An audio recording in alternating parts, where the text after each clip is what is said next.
Then there were 8. Good afternoon, ladies and gentlemen. Welcome here as we get ready for race number 22, chase race number 7 of the season for season 7 of the Hersheys Cup Series.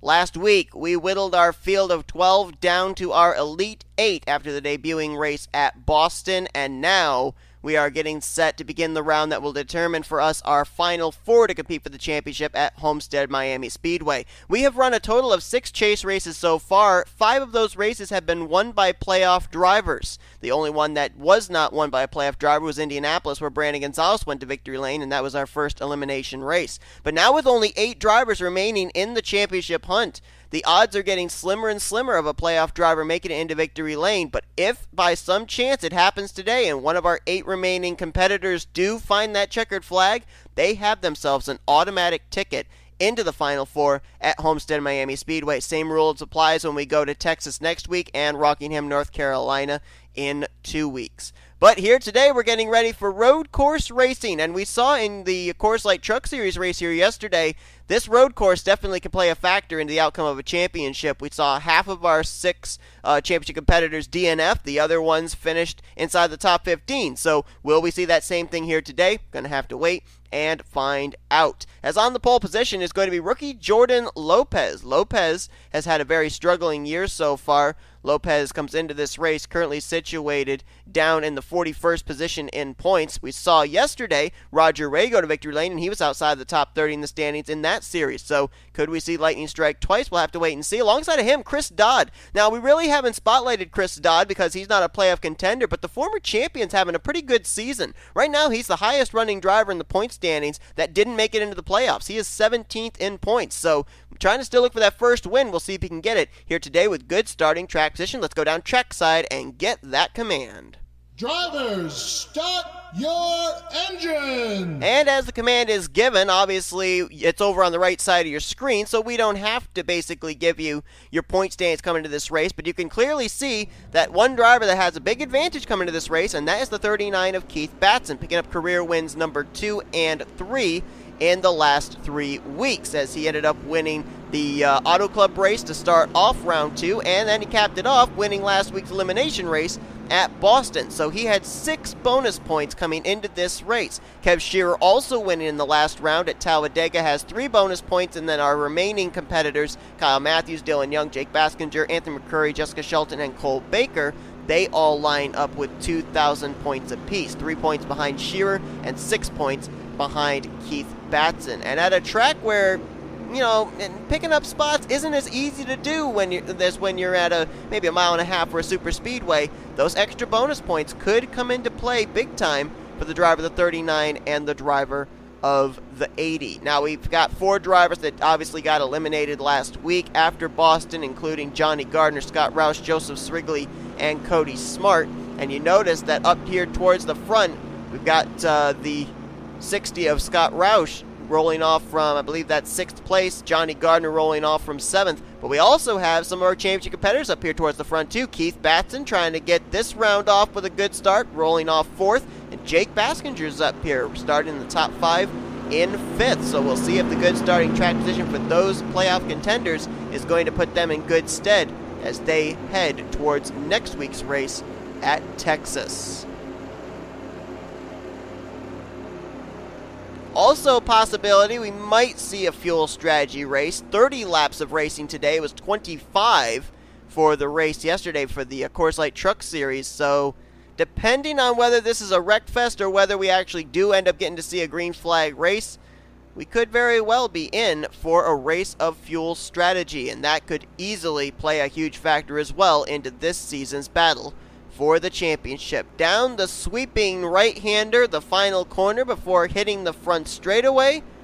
It's time to go racing, as rookie Jordan Lopez Toyota Camry and former champion Chris Dodd's Camaro will bring us down.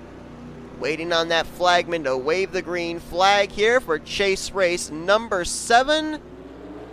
Greens in the air, let's roll at Lime Rock.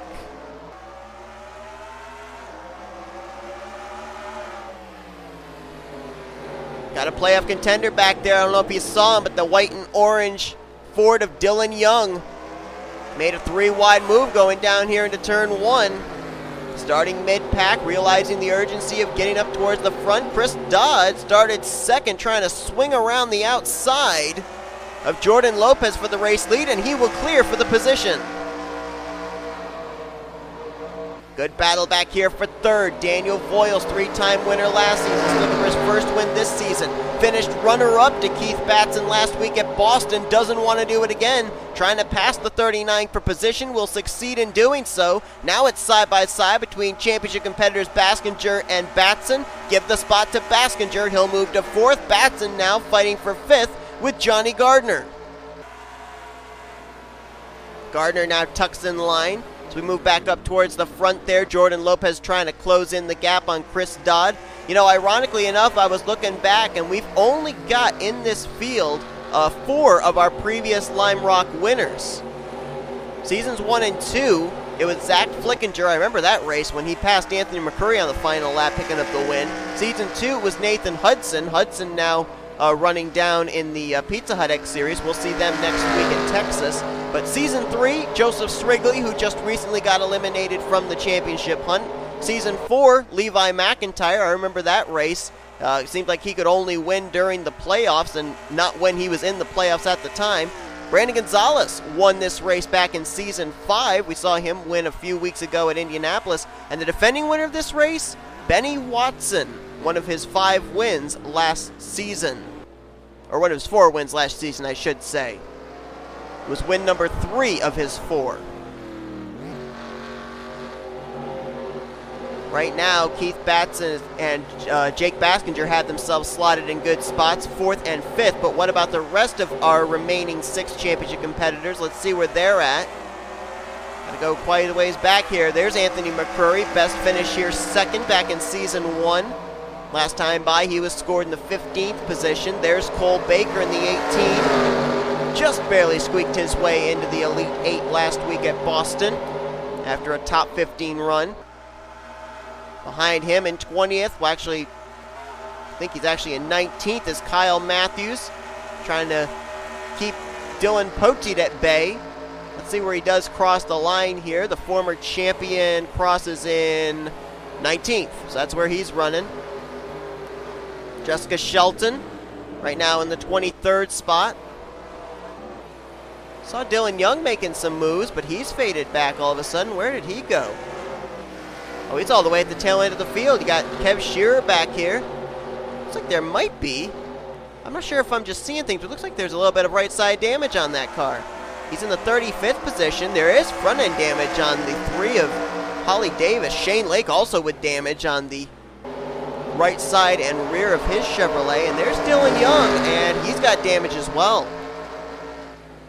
So that's not a good start for Dylan Young here. Saw him making an aggressive move early, and maybe that was something that cost him. He's still up here at the tail end of the pack trying to get by Dougie Shears for position, but obviously he's got some damage. And the reason why that's a problem is because, yeah, he's up to speed. Yeah, he's still running with the pack. But if we do have to make pit stops, usually you have a much longer stop on pit road having to repair damage. Remember last week, that was actually what cost Johnny Gardner a chance of moving on to the Elite 8. He ended up getting way up in the groove at Boston, was scraped the wall, had right side damage. When he had to come to pit road, they had to spend extra time fixing the damage on that Chevrolet, cost him a lot of spots on track, and as a consequence, dropped him outside of the top 8 in the point stands, and thus out of the hunt for the championship. Right now, everybody's out of the hunt for the win. Almost 2.5 seconds. It is 2.5 seconds, a little over that Chris Dodd has stretched out his lead over Daniel Voyles. We got a battle back here. Good battle between a couple of Fords. Levi McIntyre, former winner of this event back in Season 5, battling for 5th with Keith Batson. McIntyre, a 2-time winner this year, trying to get his 3rd win of the season, and he did clear for the spot. One thing we covered last week is we got a battle for 2nd. Daniel Voyles, Jake Baskinger. Baskinger is going to take the spot, so move him to the runner-up position. Baskinger knows a thing or two about winning the first race of a playoff round. He won at Las Vegas, the first race of round 1 to make it into round 2. And if he can run down Chris Dodd and win this race, he will be one of the 4 representatives in the Final 4 at Homestead.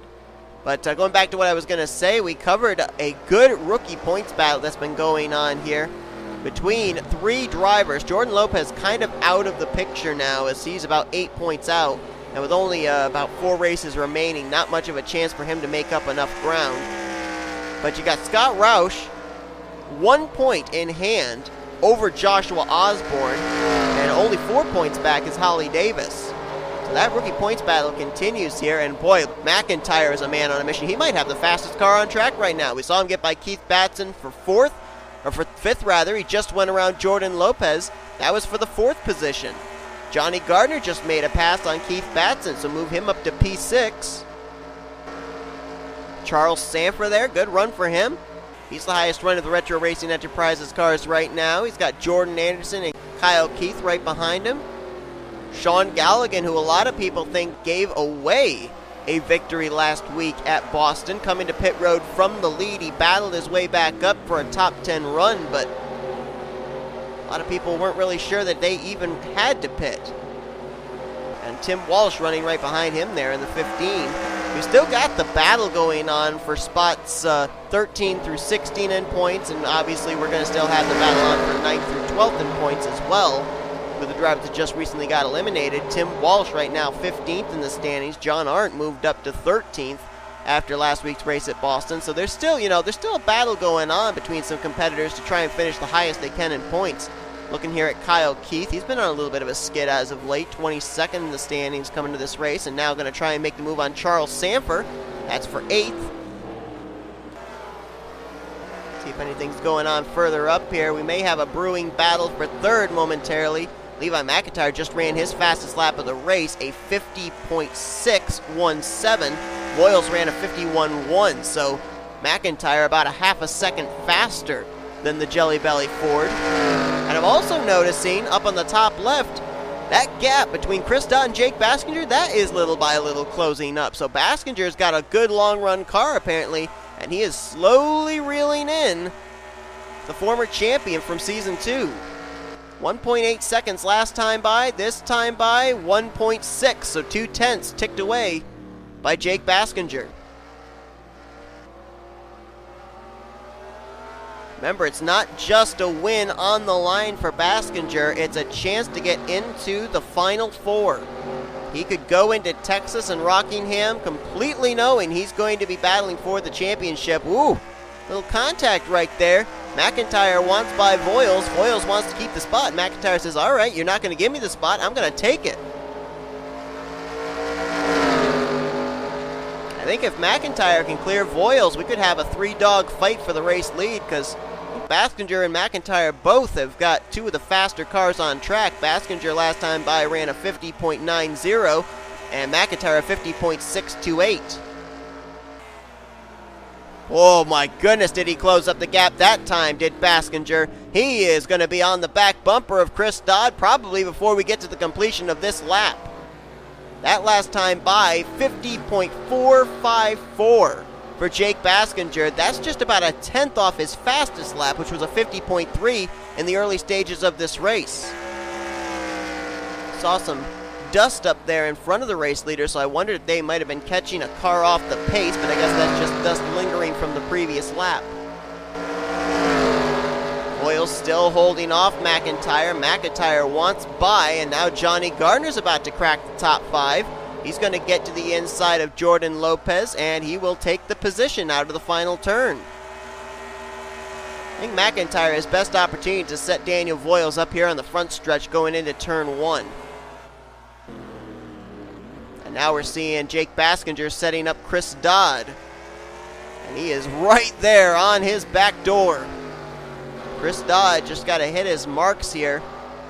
Make Jake Baskinger have to go where he isn't. He cannot allow Baskinger to take away his line.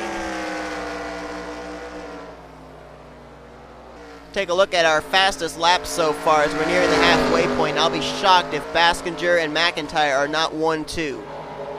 Well, Baskinger is the fastest lap, 50.327. Chris Dodd with a 50.411, and McIntyre slotted in third with a 50.617. And you got Voyles, Walsh, Keith, Gardner, Lopez, Roush, and Mathews up there in the top 10. Well, right now looks like about a half car length, little bit of daylight between Chris Dodd and J Baskinger. McIntyre still trying to get around Daniel Voyles. So right now Baskinger in the best spot of the championship 8. He's in the runner-up position. Got a battle here. K Batson trying to hold off Kyle Keith.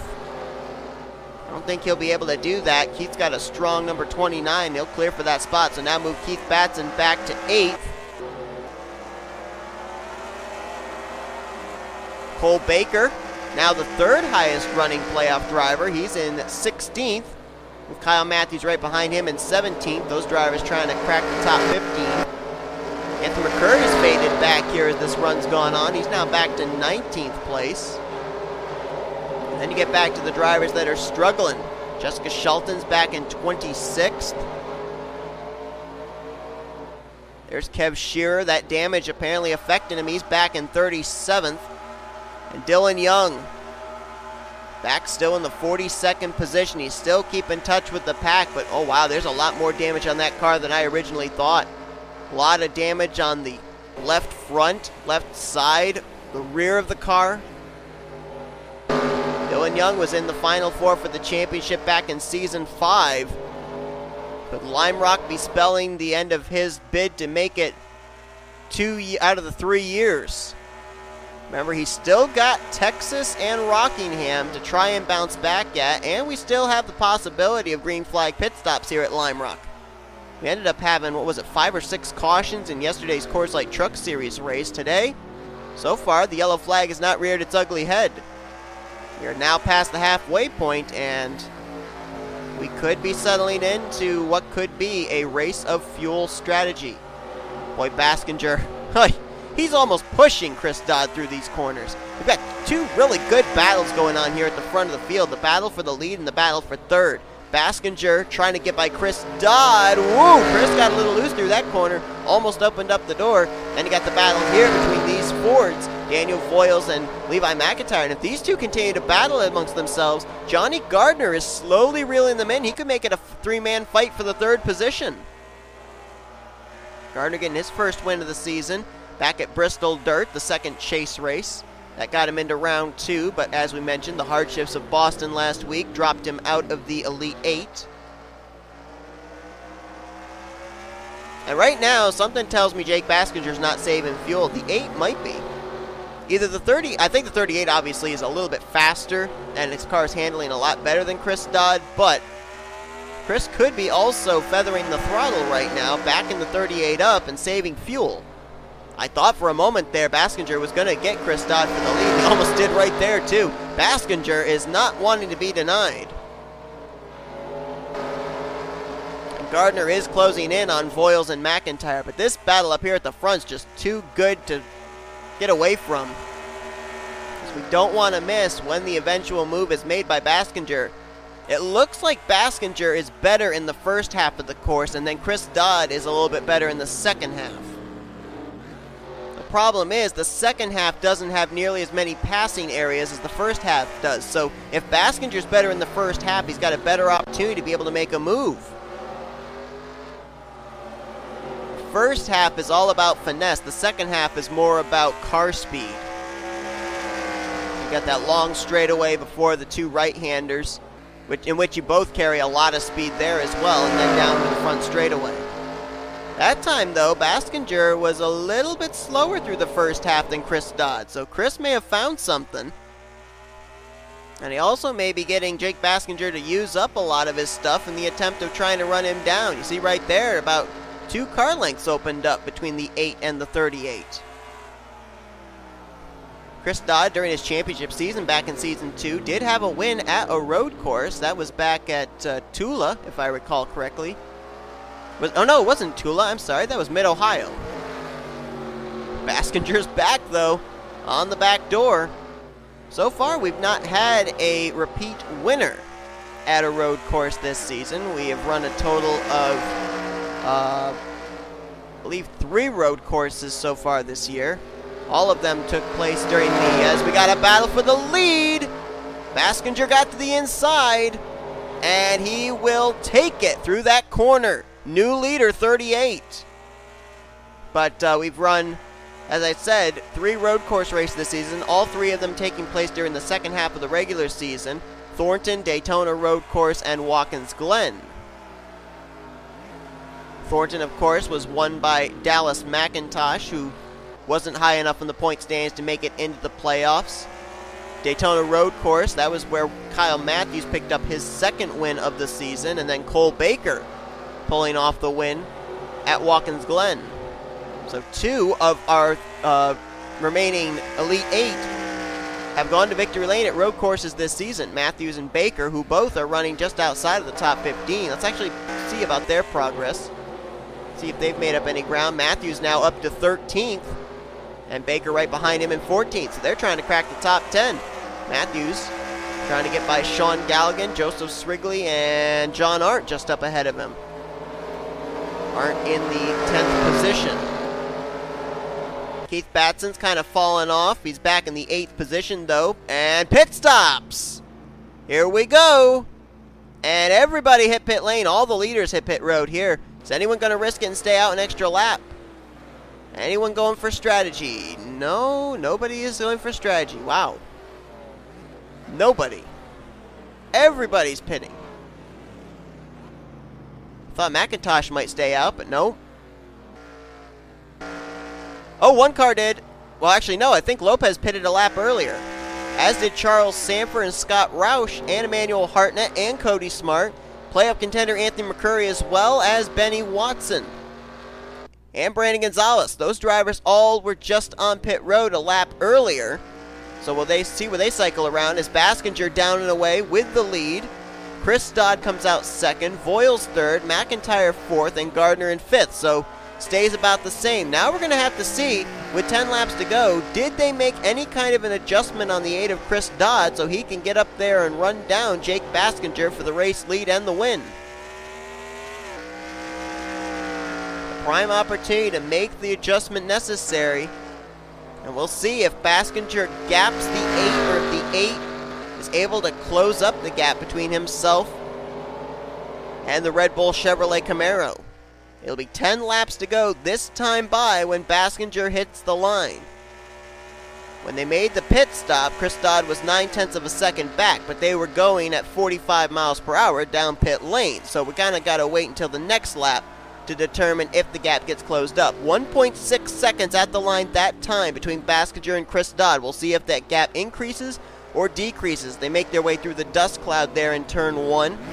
A couple of drivers probably getting off the racing surface coming off of pit road. Tim Walsh picked up some spots there after that pit stop. He's now up to 6th and trying to move his way into the top 5, trying to get by Johnny Gardner. Keith Batson is right now scored in 9th place, so he lost a spot after the pit stops. Kyle Mathews scored right now in 15th, so he lost a couple of spots off of pit road. Cole Baker back now in 17th. Anthony McCrury now slotted back in 25th. He actually just ran his fastest lap of the race, and we're 22 laps in. Shelton still mired back in 31st. I don't know if they've completely updated the standings all the way back here or not. There's K Shearer. He's back in 38th now.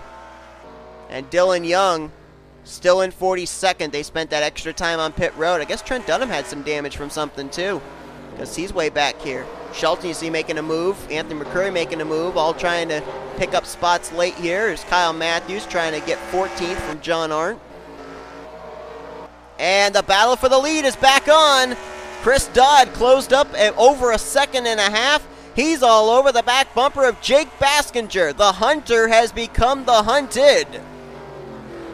Before the pit stops, it was Baskinger running down Chris Dodd. Now Chris Dodd is all over the back bumper of Jake Baskinger. So whatever adjustment they made on pit road, it's worked. Oh, he's going to make some contact. A little bit of a bump and run through that corner. Chris Dodd wants by, and he wants by in the worst way. And not too far back is Daniel Voyles. If these two continue to shake it up, Voyles might be able to get up there with these guys. Baskinger just ran a little wide, maybe 2 tires off the racing surface. Chris Dodd gave him a little bit of room there, and now goes back on the hunt again into the final corner. He might have him set up for turn 1 here. Chris Dodd, can he get a good enough run off that final turn? Nope. Baskinger was a little bit better. It was about 2.6 seconds back to Voyles, now 2.7. So I thought, looked like visibly Voyles was closing up the gap. Now he lost a little bit of time to the 2 leaders. So it's mano-a-mano. Baskinger, who for 5 seasons made it into the 6 chases, now 6 for 7. Oh, that was close. Little bumper grab maybe there between the 38 and the 8. And Chris Dodd, former champion, back in Season 2, looking for his first win of this year. 2 of his teammates have found victory lane this season. T Walch winning the Daytona 500, and K Shearer winning at Talladega. Oh, Chris ran a little lower through that corner. He might get a good run down this front straightaway. Gap is visibly closing. Can he make a move into 1? Here he comes! He made it work! Now can he clear him out of turn 1? Oh, he's trying to get up in front of him. He might be clear, and he is! Lead change. Chris Dodd back to the point with 6 laps to go. And that last time by, Baskinger and Chris Dodd kind of messed each other up. That allowed Daniel Voyles to cut the advantage down by 3/10, but he's still over 2 seconds behind these two, and Baskinger's handling looks like it's going away. Second time he's gone off course a little bit there through that section, and now Chris Dodd begins to open up a little bit of daylight between himself and the 38. I wondered if that pit stop, if making an adjustment was going to play a factor, and it certainly looked like that was the case. There's no doubt J Baskinger had the strongest car in the first half before that pit stop began. But Chris Dodd, the adjustment they apparently made, had really made him become the cream of the crop in this field. And now he is out in front and over 1.5 seconds in front of the 38, who might soon fall back into the clutches of Daniel Voyles and T Walch. That 15 has come to life here in the second half. So too is Levi McIntyre. He's now gotten by Gardner. He's up into the top 5. Gardner now under fire from Kyle Keith for 6th. Keith Batson still running in 9th. So right now only 2 of our championship 8 are still in the top 10. Good battle here for 10th between Charles Sandfer and former Pizza X Series champion Jordan Anderson. Joseph Srigley, former winner of this event back in season 3 I think I said it was? Yeah, Season 3. It was actually one of his 2 back-to-back wins that year when he won the week after at St. Joltis. And Kyle Mathews right now in the 15th position. He actually just ran his fastest lap of the race that last time by. So right now, we've got 2 of our championship 8 inside the top 10. And it looks like only 4 of them inside the top 20. Drivers that are really going to find themselves in a sticky situation heading into our next 2 races.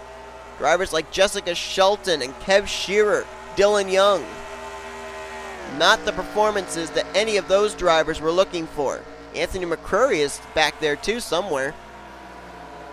Good battle here going on for the 3rd position. And we're focusing on this because the battle for the lead is non-existent. Over 3 seconds now in hand. Chris Dodd back to J Baskinger. As a matter of fact, Daniel Voyles and T Walch, they're battling for 3rd, but they may end up battling for 2nd because they're both at the same time they're battling each other, reeling in Baskinger for the runner-up position. McIntyre and Kyle Keith, they may be brewing a battle for 4th. I'm sorry, that would actually be for 5th.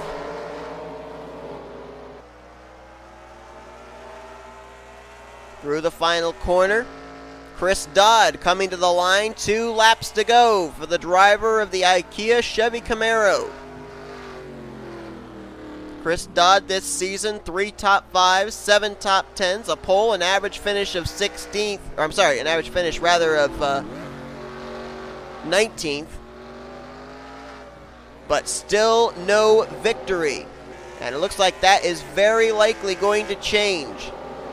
He started second, got around Jordan Lopez for the race lead, lost the lead to J Baskinger, pit stops came around, he cycled in second, ran down Baskinger, passed him, and drove away.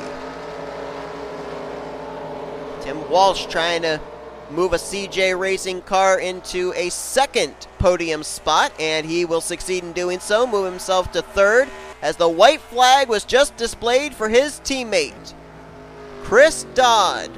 Last time he went to victory lane was back in season, I want to say season 5. Yeah, it was. Season 5, he was a 2-time winner. He won the Daytona 500. He won a few weeks later at Texas. That was the last time Chris Dodd went to victory lane in the Hersheys Cup Series race. It's been over a season. Actually, been over 2 seasons of a winless streak. And it looks like it's going to come to an end here today. The former champion is going to finally get back to victory lane as down through the final right-hander, sweeps around it, over 5 seconds in hand. He could shut the car off and coast, but he doesn't need to. He's going to take the checkers here today at Lime Rock, win number 1 of the season. Baskinger going to hang on for second, just barely. Tim Walsh was running him down. Walsh will get third, Voyles fourth, and Kyle Keith made the pass on McIntyre into the top 5 to finish in the 5th position. But Chris Dodd, first win of the season, 3rd win of the season for CJ Racing as a team overall. That leaves Chris Dollerton as the odd man out, still to go to victory lane for that organization. And Chris Dodd, we mentioned, I mean, he's been putting together a good season. 17th in the points, that's the highest you can be and not be in the playoffs. And not only that, but Chris Dodd also denies the 8 championship competitors a chance of an automatic ticket into the Final Four. With a non-chaser winning, that means that right now it's down to points as to who currently is in the Final Four positions and who currently finds themselves outside the bubble looking in. So the standings, I believe, should be official. And indeed they are. Chris Dodd with the win. Baskinger, look at the gap in the finish there. Chris Dodd turned up the heat after that pit stop. Over 6.5 seconds he won this race by. Baskinger will finish in second, though. Now, while I'm sure he would have loved to win to move into the Final Four, I think he will be very pleased with a second-place run because of the fact that it's going to give him a pretty good gap over that cut line heading into next week at Texas. Tim Walsh will finish out in third, so CJ Racing complete 2 of the top 3 positions here today. Daniel Voyles brings it home with a solid out in the 4th. That's his 2nd straight top 5 after his runner-up last week. Kyle Keith, great run for him in 5th. McIntyre 6th. Gardner, after getting eliminated from the chase, finishes 7th. Lopez 8th. Keith Batson, the only other chaser besides Baskinger to finish in the top 10. And with that 6 extra bonus points he had coming to this race, this will put him in a good position heading to Texas. And Charles Sandfer will complete the top 10. Let's see where the rest of your chasers finished. Kyle Mathews managed to finish in the 15th position. Cole Baker in 18th. So right now, I think those would be the 4 right now in the final 4 positions. You look on further down here, and that's where you find Anthony McCrury. He faded back to finish in 25th. Not the run, obviously, the former champ was looking for. You got J Shelton down there, and then the 2 drivers that I think are going to take the big hit in the point standings, K Shearer 37th and Dylan Young. He managed to finish in 40th, but both those drivers I think are going to find themselves below the cut line heading into Texas. They're going to really need a good run next week and probably have at least a semi-decent run at Rockingham, North Carolina. But Chris Dodd, great to see the former champ get back to victory lane as he picks up the victory here today. Hope you guys enjoyed today's race. If you did, be sure to give us a video like. Subscribe to become part of the crew today. We have shown you your full finisher results. These are your rookie point standings as Jordan Lopez got rookie of the race here today. And Scott Roush managed to finish 1 position ahead of Osborne, so now Roush has a 2-point gap, I believe, between himself and Osborne heading into Texas. And here's also your overall point standings and your updated playoff points as well. As mentioned, next week Pizza Deck Series and Hersheys Cup Series action coming to you from Texas Motor Speedway. Before that, though, we determined the champion for the Last of Us Late Series, their finale at Kansas. And then, after that race weekend, we've got Trucks, Pizza Deck Series, and Hersheys Cup Series action back-to-back weeks. Rockingham, North Carolina will determine the Final Four for all three series, and then those Final Four will battle in the season finale weekend at Homestead Miami Speedway. Till then, I've been Seth Cole. You've been watching a production of the NCRA Offline Racing at its best.